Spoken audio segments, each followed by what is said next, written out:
Welcome. Welcome to this first lecture on our course Introduction to Trauma. My name is Nikki Gent, and first of all, I'd like to acknowledge the traditional owners in the lands in which we meet and pay my respects to elders past, present, and emerging. I'm coming to you from beautiful Ghana country today, which is in the Adelaide region. We're a stone throw away from the Adelaide Oval. So if you hear the football siren as we go through the lecture, don't be surprised. My name, like I said, is Nikki, and I'm an expert in the field of trauma. I'm a therapist, I'm a dedicated professional with over 20 years' experience in helping individuals and families navigate the complex terrain of trauma. I'm also the principal consultant at Family and Child Consultants, an organisation which is committed to supporting and empowering individuals who've experienced trauma. Family and Child Consultants has long recognised the profound impact that trauma has on individuals, particularly on children and families.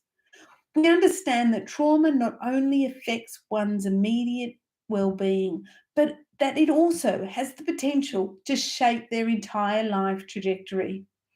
This is why we've taken a proactive approach by providing comprehensive training on trauma to professionals, to caregivers, and to community members.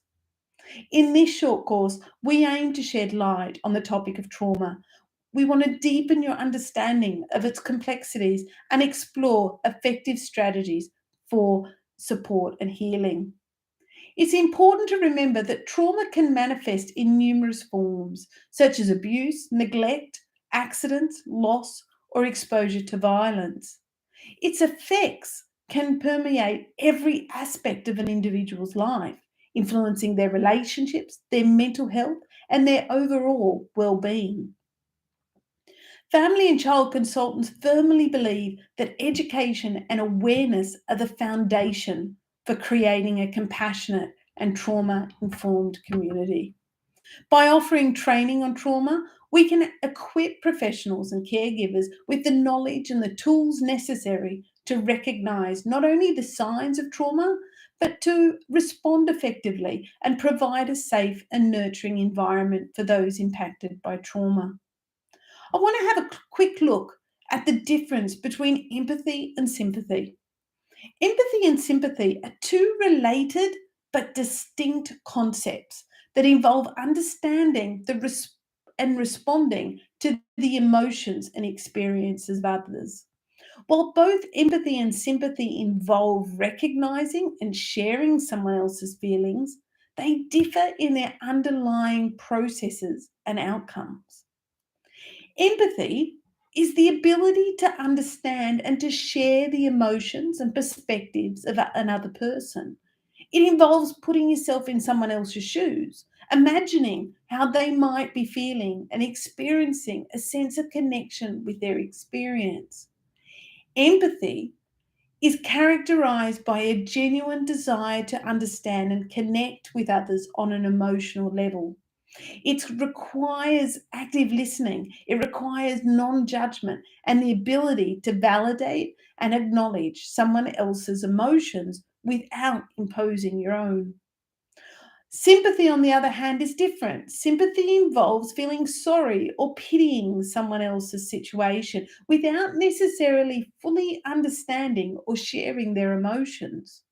It can come from a place of compassion, but it often lacks the deeper emotional connection and understanding that empathy entails. Sympathy tends to focus more on providing comfort or support from a distance rather than truly stepping into another person's perspective. The distinction between empathy and sympathy is important because empathy allows for a deeper and more meaningful connection with others. When we empathize, we not only understand someone's emotions, but we share their experience. We foster a sense of validation, a sense of trust and support. By actively engaging with empathy, we actually create an environment where individuals feel heard, feel understood, and feel valued. In contrast, sympathy can sometimes create a sense of separation or distance between the person offering sympathy and the person in need. Sympathy may have unintentional, minimal validation of somebody else's emotions, and it can be perceived as either detached or dismissive. Empathy is crucial in various contexts, including personal relationships, healthcare, counseling, youth work, and other forms of support. It enables us to provide genuine understanding. It enables us to validate someone's feelings and to offer compassionate and meaningful support. By embracing empathy, we can foster a stronger connection. We can promote effective communication and create a more compassionate and empathetic service. When somebody's experienced trauma, it's important to approach them with empathy rather than sympathy. And this is why we want to validate and understand the experience.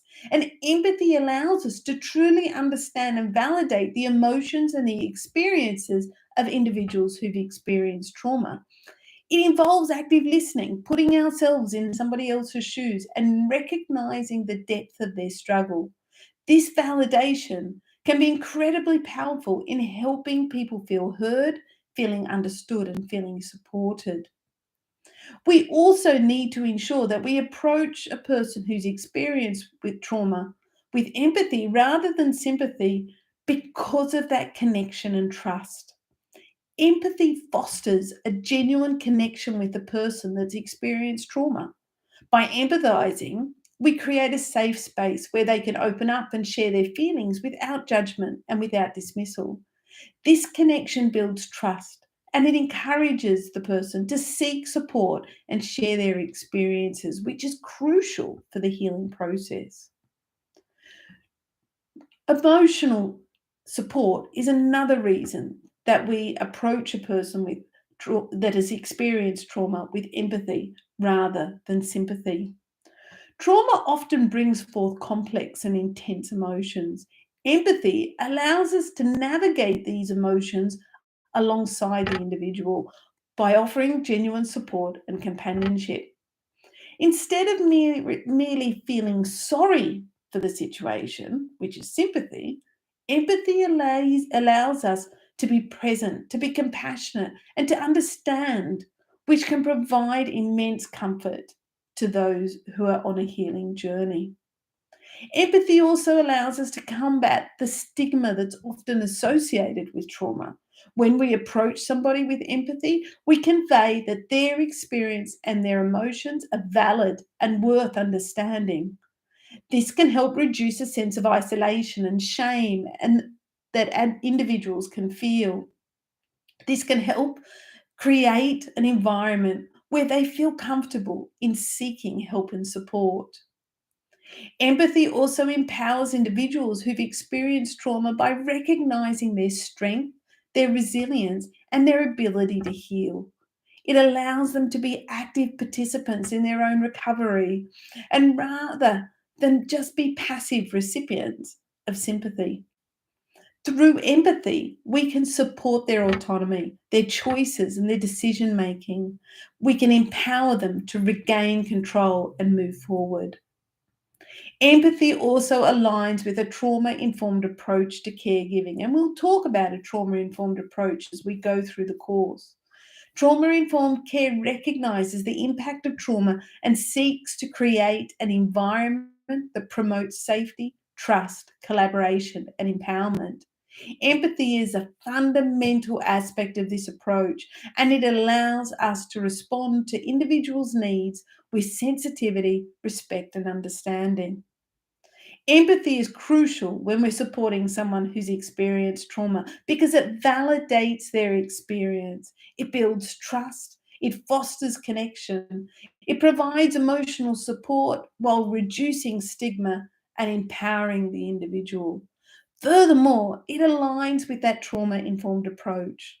By approaching others with empathy, we can make significant positive impact on an individual's healing journey and on their overall well-being. I look forward to seeing you in our next lecture as we continue to explore and develop our understanding of trauma.